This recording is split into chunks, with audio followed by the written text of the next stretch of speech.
The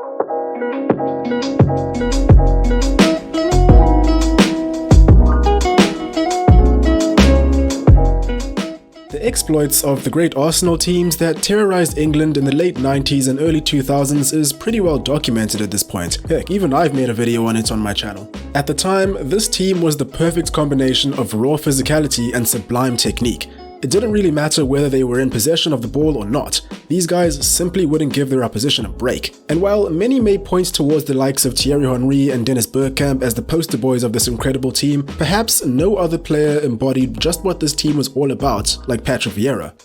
The guy was, for lack of a better term, a physical and technical behemoth, capable of slicing down any attacker, skipping past defenders and sliding in a deadly yet delicate ball to his attacking teammates, all in one movement. And I haven't even mentioned that the guy was 6'4". At the peak of his powers, he was included in the PFA Team of the Year 6 times in a row, won the Premier League Player of the Season award, and captained Arsenal to invincibility. But then again, that happened quite some time ago. Plus, these are all just words, right?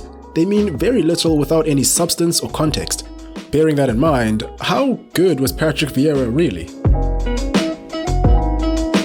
Yo, what's up everyone? Trust you're all doing well and having a great day. Today we'll be looking into not only one of the greatest players in Arsenal's long history, but also one of their greatest captains, the Frenchman himself, Patrick Vieira. If you like the content, please feel free to hit that like button as it massively helps the channel out. And you know what? I wouldn't even be mad if you hit that subscribe button too. Only if you want to though, no pressure.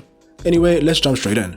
Born in Senegal in 1976, Patrick Vieira began his footballing journey in the streets of Dakar, where him and his friends would craft makeshift balls out of clothes, plastic bags, really anything that was available. His family, like several others, were struggling to find opportunities that would allow them to prosper in their homeland. And as a result of this, they went searching for a better life. This search led them to the town of Dreux, a commune located in northern France. Despite his Senegalese roots, the transition to French nationality didn't prove to be a problem due to the fact that his grandfather served in the French army. This made him eligible for French citizenship as a birthright. Vieira was only 8 years of age at the time that his family relocated. It was here that he really began to focus on developing himself as a footballer. This is Vieira at 14 years of age. As you can see, the guy was already a bit of a beast. Although he may look as though he's more on the lanky side, trust me, the guy was so much more than that. Even at this age, he was physically dominant, aggressive, had a sublime touch, and very good pace for his size. The last one was obviously helped by his long, leggy strides. With this in mind, it's no wonder that he was picked up by AS Cannes, where he made his professional debut at just 17 years of age in 1994. Despite the fact that this team is currently in the 5th division of French football, this wasn't always the case, particularly with regards to the time that Vieira spent with them. At the time that he played for them, they were respectably in the upper half of France's 1st division table. In fact, at just 19 years of age, our man was awarded the captaincy of the team. When you truly begin to understand what Vieira was all about, this comes as no surprise. The ability to lead was and always has been deeply embedded in his very nature. In an interview with Arsenal in 2016, when speaking of his captaincy at Cannes, he once said, "The manager saw me as a leader, not because of the way I talked, but the way I behaved on the pitch. I always had that inside of me. Even when I was young, I've got this desire inside of me, this determination." Now, going forward, I want us all to pay close attention to that last word, determination. In essence, the word encapsulates Vieira's demeanor and motivation better than most. As you can imagine, a talent like this was never going to be kept away from the top teams in Europe for long. Therefore, when presented with the opportunity to move to AC Milan in 1995, the decision to move to Italy was essentially a no-brainer. For Vieira, joining AC Milan was a pretty big deal for two main reasons. First of all, it's AC Milan in the 90s. I'm not sure I need to say much more than that. And if I do, then all you really need to know is that the Milan side that he joined had not only won Serie A 3 times in a row between 1991 and 1994, but also made it to the Champions League final 3 times in a row between 1992 and 1995, having won it in 1994. Yeah, no pressure, Pat. And secondly, he got to learn from the likes of fellow Frenchman Marcel Desailly and Italian Dimitri Albertini, who both occupied Milan's midfield at the time. Although, unfortunately, this was a bit of a double-edged sword. You see, the aforementioned players that Vieira looked up to so much were also the barriers that were blocking his way into the first team. Ultimately, he only ended up making 5 appearances in all competitions in the Milan first team during the 1995-96 season. And as much of a dream playing alongside these players was, the 1998 World Cup, scheduled to be hosted on French soil, was looming large. Naturally, Vieira wanted to play a role in it. And to do so, he needed one thing: game time. And lots of it.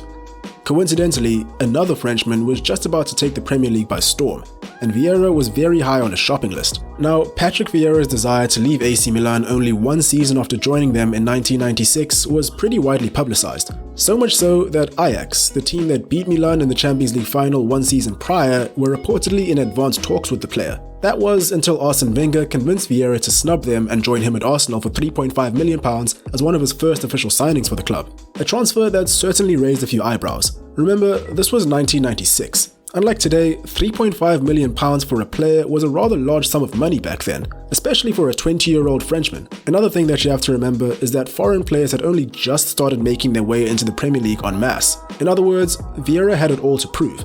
And my word, did he do a fine job of doing so. As you can imagine, when he joined the club, many weren't expecting very much from him.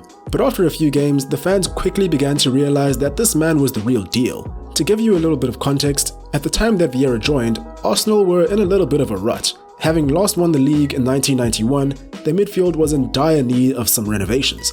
The likes of Paul Merson and David Platt, albeit both brilliant players in their day, were aging and surely on their way out. But Patrick Vieira brought something different to the table. His versatility and all-roundedness, according to Ian Wright, was something that Arsenal were in dire need of for quite some time. His ferocious competitive nature, coupled with his immense aggression, physicality, and technical prowess, was something that earned him very many fans in his first season with the club. In this season, he made 31 appearances, scoring twice and assisting 4, helping Arsenal to a third-place finish in the league, their highest ever finish in the Premier League at that time, and their best finish since last winning the league before the Premier League even began.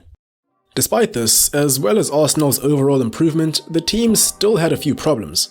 For example, despite Vieira's clear and obvious ability to do it all, the team was never going to win anything if he didn't have more appropriate help in the midfield. This all changed when Emmanuel Petit was brought in from Monaco in the summer of 1997. Yet another Frenchman.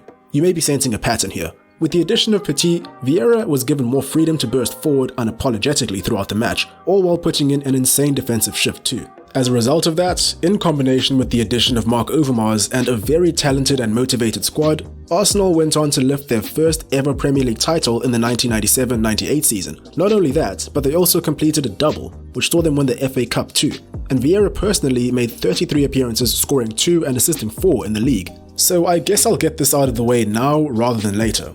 It's very difficult to measure how good a player in Vieira's position really was based on stats. Realistically, in the case of a player like him, just his sheer presence, his positioning, and the timing of his runs, to name just a few aspects, formed large portions of what made him so incredible. And I'm sure you know just as well as I do that you can't really quantify those contributions. I guess what I'm trying to say is that I'm only really quoting his stats for the sake of completeness. Moving along, over the next few years, things didn't go as swimmingly for Vieira and Arsenal. They failed to retain the league title and also lost out on the top spot for 3 seasons straight as Manchester United entered a sustained period of dominance, beating them out to just about every trophy available. In addition to that, Vieira's often praised aggressive and competitive approach to the game was landing him in quite a bit of hot water. He picked up several cards and suspensions over the years, with the most high-profile showing of his ill discipline coming in a match against West Ham in 1999. This was after he shoved Neil Ruddock in the face and then spat at him following being sent off for a challenge on Paulo Di Canio. For these actions, he was handed a lofty 6-match ban and fined £45,000. Although, Vieira could probably take comfort in the fact that he managed to accomplish his goal in making it to the French national squad for the 1998 World Cup. Although he wasn't a regular starter for Les Bleus, he firmly grasped all of his opportunities with both hands when they presented themselves. A great example of this is the fact that he came off the bench in the final to assist Emmanuel Petit for France's 3rd goal in their 3-0 win over Brazil. At 22 years of age, Vieira was officially a World Cup winner. And the party didn't stop there. By the time the 2000 UEFA European Championship came along, he had done enough to earn a starting spot in the French national team. In doing so, he helped France to yet another major trophy, beating Italy 2-1 in the final. I must admit, I didn't watch this game personally, but this final seems to be quite the match. After trailing by 1 goal for a large portion of the match, France equalized in the 93rd minute and went on to win in extra time. Pretty exciting stuff. Unless you're Italian, of course. Back to the Premier League, and Arsenal and Manchester United were enjoying perhaps the fiercest rivalry in the Premier League era, even to this day. Between about 1996 and 2004, the league was only won by these 2 clubs. And while this rivalry has been widely covered and publicized, perhaps the most appropriate illustration of its ferocity were the battles, both physically and verbally, between Roy Keane and Patrick Vieira. These two were essentially what happens when you pit an immovable object against an unstoppable force. The tunnel arguments, the on-field scuffles, nothing but excitement. And further to that, hearing these two speak about their battles adds on a few layers of nostalgia. What was his biggest weakness? I don't think he was as tough as me. Did he intimidate you? No, he excited me. Having said all of that, while the battles may have been exciting, Vieira was more often than not on the losing side of the wars, so to speak. In the 9-year period that I've just spoken about, United won the league 6 times, with Arsenal coming out on top thrice. Now, we've already covered the first of these victories, let's move on to the other two. The second came in the 2001-02 season. After years of coming out second best against Man United in the league, Arsenal finally came out on top, winning the FA Cup in the process too. This was their second double in only 5 years, a double-double if you will. And Vieira played a crucial role, making 36 appearances out of a total of 38 in the league, scoring twice and assisting twice. And at the end of the season, when Tony Adams announced his retirement, the big man was handed the captain's armband. And going into the next season, all seemed to be going according to plan. Arsenal were top of the table for just about the majority of the season, having opened up an 8-point lead by the 2nd of March 2003. That is until everything absolutely fell apart. By the 23rd of March, only a few short weeks later, United had displaced Arsenal at the top and led the pack by a single point. And to top it all off, Vieira suffered a knee injury that led him to miss the final 5 games of the season. In the end, United lifted the trophy with 5 points separating them and second-placed Arsenal. And, well, I think we all know what happened next. The Gunners returned with a vengeance the very next season and became invincible in the 2003-04 season, with Vieira personally making 29 appearances, scoring 3 and assisting 4. And if anything else that I've mentioned in this video wasn't enough to convince you of this guy's unreal ability, the fact that he was the captain of this iconic team must surely be satisfactory.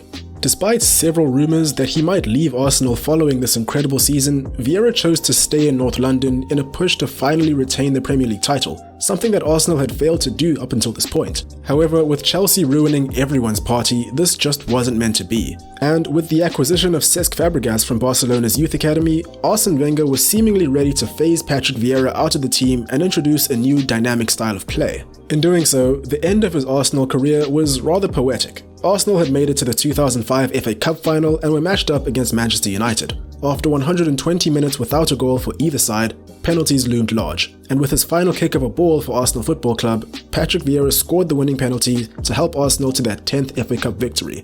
And just like that, he was gone. But the story doesn't end here. Despite being 29 years of age, Vieira was still in for quite a wild ride in what was left of his career. He then went on to sign for Juventus for £13.75 million at the beginning of the 2005-06 season, slotting into the midfield alongside Pavel Nedved and Emerson. During what proved to be his only year in Turin, he played a large role in helping Juventus to the Scudetto as well as the Supercoppa Italiana, making 42 appearances in all competitions, scoring 5 times and assisting once. Not too bad for someone said to be on the twilight of their career, right? Yeah, well, the Italian Football Federation would like a word. Turns out, Juventus, alongside a few other Italian footballing giants, were caught up in a highly controversial match-fixing scandal that had been ongoing for at least 2 seasons up to that point. Long story short, Juventus were stripped of their league titles for the 2004-05 season as well as the 2005-06 season. Also, they were relegated to the 2nd division of Italian football with immediate effect. At this point in your career, if you're Patrick Vieira, that simply won't do. Therefore, he, much like several others, including Zlatan Ibrahimovic, Fabio Cannavaro, Lilian Thuram, and Gianluca Zambrotta, jumped ship and moved on to different clubs. In the case of Vieira, he went over to Inter Milan for a fee of £6.5 million. However, by this point in his career, he was more or less firmly on the decline. Despite winning the Scudetto with Inter Milan for 3 seasons straight, he never really established himself as a first-team regular and was pretty much surplus to requirement. This was made even more evident after the arrival of Jose Mourinho in 2008. Therefore, Vieira was on the move yet again, this time back to England to reunite with his former Inter Milan boss, Roberto Mancini, and Manchester City. In Manchester, he went on to pick up yet another piece of silverware, an FA Cup for that matter, and eventually he retired from the game altogether at the end of the 2010-2011 season.